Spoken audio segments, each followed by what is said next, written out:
This is James Helder. I'm in the Copperbox today in Stratford for, how do I describe that? Media workout? Yeah, open workout, media workout at Box Nation. We're here for an open media workout on Box Nation and I from London, the head of the Copperbox show on the 21st. With me, I've got Frank Buglioni. What's happening, Frank? Yeah, it's good to see you, James. Good to see you. Nice and on time as well, unlike your partner Coogan. He's always late for interviews now. He's too big time, so I can't possibly comment on that. To earth.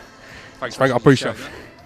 How much today is the real stuff you guys would actually do? I know you're working a little bit with Mark, just for the cameras today, or kind of something that you guys would normally do? No, that's the way we work in the gym, really. Obviously, we do a lot longer rounds and there's a lot more technical, but today was just a bit of a showcase of what we can do. So, first look for myself inside the Copperbox today. Absolutely fantastic venue. What are you making of it? It's unbelievable. It's going to be even better when that whole section there is full of Team Buglioni. Is that where the Buglioni section's going? That's right, yeah. So looking forward to that. How many tickets have you done so far? We've done over 600 this time, so yeah, it's going to be pretty noisy. Have any idea of opponents? Anything been said yet? To be honest with you, James, opponents that hasn't been confirmed yet, obviously, due to the unfortunate circumstances as well. Just waiting for everything to be cleared up, and we'll know soon as. But not too worried, to be honest. To do 600 tickets for a fight opponent that hasn't been named is fantastic for yourself, isn't it? Yeah, well, I think there's a lot of credit to be given to the venue and Frank Warren there as well for making it the new show in the home of the Olympic Stadium. That's what sort of brought it in as well. So I've got a lot of thanks to Frank Warren and Box Nation for making such a big spectacle, and all my support. They all want to be a part of that, as do I. So it's nice to be a part of it. It's been well documented. The last couple of days have been quite a hard time for, personally, the family of Dean Powell, as well as a lot of his colleagues and fighters within the sport and stuff. How are you holding up, Frank? All right? It was a devastating shock when I heard the news. Still hasn't really sunk in. But all I can say is Dean was a great man, great at his job, and he'll be really sadly missed. What memory do you remember most about Dean Powell? Anything that you'll stay with you? Yeah, just like from the early days, he's always there ringing you, making sure everything was okay. Just giving you the blueprints really of like the boxing game and making sure that you weren't there alone. I mean, obviously my trainers were there as well, but to have someone in the know such as Dean Powell looking after your matchmaking, making the right fights, a lot of thanks is owed to him.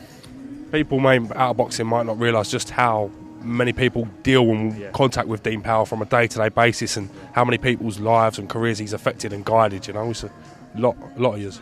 It's got to be into the thousands. I mean, he managed countless boxers as well, and as I say, I mean, he'd just be really, really sorely missed. And it's a great loss to boxing because he was a part of it all the time. I mean, you see him in the corners like night after night, and then behind the scenes, I mean, I had text messages from Dean like late at night, and he was still working all through the early hours. So just 100% dedication, and he'd just be really sorely missed, and it's a great shame.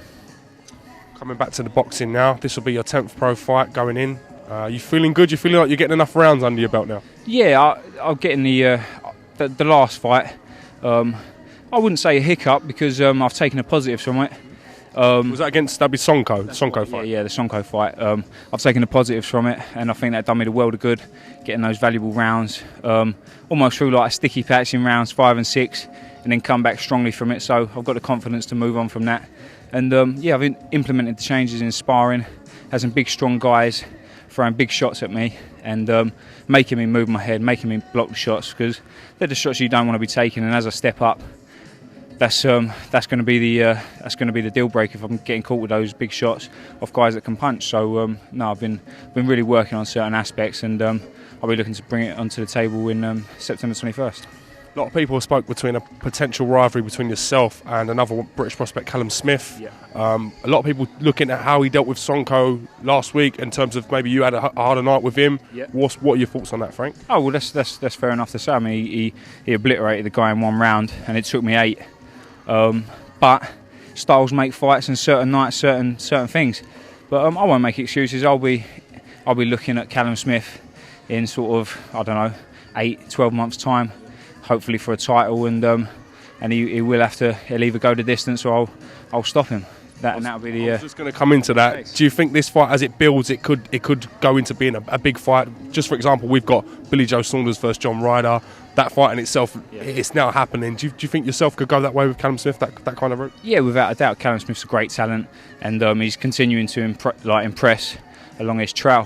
His last 5 first-round knockouts, getting a lot of attention off the back of that, and he's doing the right things. He's looking for the shot, so he's a good fighter. But I'm working on my mistakes, and I've got a lot of strength as well that you haven't seen yet. So no, I'll be well ready for it if it does come along. All right, Frank. Well, listen, I look forward to September the 21st. I think it's going to be a great night. I've been spending a little bit of time with a few members of your camp, notably Will, aka JC. Me and him have been getting amongst. He's a good guy. So, yeah, it's good to see what they've got planned for you and what's going on in the future. You know? Yeah, there's a lot of exciting things in the future, but my focus is solely on the next fight, 21st September, and that's it. I've got my blinkers on, and I'm ready to do some damage on that night. All right, well, on that note, Frank, I wish you the best of luck. We hope you come out safe, and we look forward to seeing you there on 21st. James, thanks very much. Cheers. This is James Holder with Frank Buglioni. Thank you very much.